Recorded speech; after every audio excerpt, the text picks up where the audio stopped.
Samedi 28 septembre, le département a organisé une journée lumière sur l'autisme. Sur place, des stands d'information, une table ronde, des ateliers, des activités sportives ou du théâtre. L'objectif, sensibiliser à l'autisme qui touche 3777 Val-de-Marnais. Première découverte, le camion Bulle de Snooze qui propose des moments de détente en famille. Une expérience sensorielle pour mon fils aîné qui est atteint d'autisme.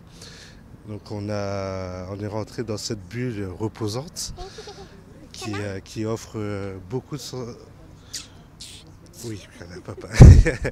qui offre beaucoup de sensations visuelles, touchées, au niveau de l'ouïe également. Donc c'est très reposant, très relaxant et enrichissant. J'aime dans le poisson, je regardais. T'as regardé le poisson? Oui. Il va y avoir beaucoup de choses à explorer, à manipuler, donc avec des textures différentes, des poids différents. Et du coup, un petit tableau sensoriel où les personnes peuvent aller vraiment explorer différentes matières. Plusieurs ateliers sont proposés. Ici, on découvre la communication alternative et augmentée. Une aide précieuse pour Brigitte, grand-mère d'une petite fille autiste de 8 ans. Du coup, ça va lui plaire puisque vous allez rentrer dans son monde avec vraiment des choses qui lui plaisent. Peut-être trouver des solutions pour des aides, des choses comme ça, comment mieux communiquer avec l'enfant et comprendre aussi, oui. Voilà. Ici, l'atelier propose d'évaluer la sensorialité dans la ville et l'impact de l'aménagement sur la vie des personnes autistes. Ryan et sa maman ont apprécié.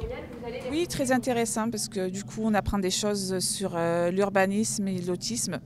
Donc ça nous permet d'apprendre un petit peu les avancées par rapport à tout ce qui touche les transports, la vie dans la ville en fait et tout ce qui concerne les personnes autistes. Comme du coup ma sœur elle est autiste, donc je me suis dit ça allait être intéressant de voir comment est-ce qu'un autiste vit.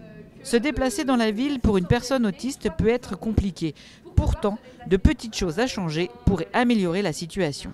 Je pense par exemple aux publicités, aux enseignes lumineuses. Est-ce qu'on ne pourrait pas en réduire certaines pour pouvoir se focaliser de façon plus adaptée sur celles qui nous permettent d'interagir avec la ville, qui nous permettent par exemple de traverser un passage piéton, qui vont nous permettre de trouver la médiathèque parmi plusieurs bâtiments. Et bien, si on réfléchit à limiter les informations qui sont non nécessaires pour se focaliser sur celles qui vont aider au déplacement, a priori, c'est des choses qui permettraient de faciliter la qualité de vie et l'autonomie des personnes autistes. Tennis, golf, athlétisme, handball adapté, sport et autisme ne sont pas incompatibles. Vic Urson est ravi pour son frère Bavi. J'ai remarqué ces derniers temps qu'il aimait beaucoup tout ce qui est natation et activités sportives. Et du coup aujourd'hui, on a pu découvrir un tas de stands. Il a pu faire du golf, un peu de parcours d'athlétisme. Si ça allait, tant mieux. Le plus important, c'est qu'il s'amuse, qu'il trouve des centres d'intérêt. C'est ce qui me rend heureux. Précurseur en France avec son plan autisme, le département s'engage auprès des personnes concernées et leur entourage afin de les accompagner dès le plus jeune âge et tout au long de leur vie.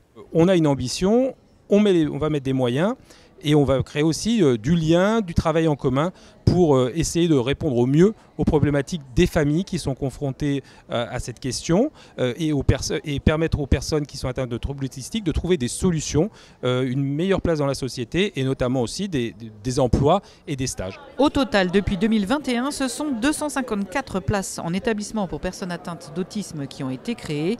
Leur offrir une vie ordinaire, leur laisser le choix de leur propre parcours de vie, tout en proposant des moments de répit aux familles, est désormais possible dans le département.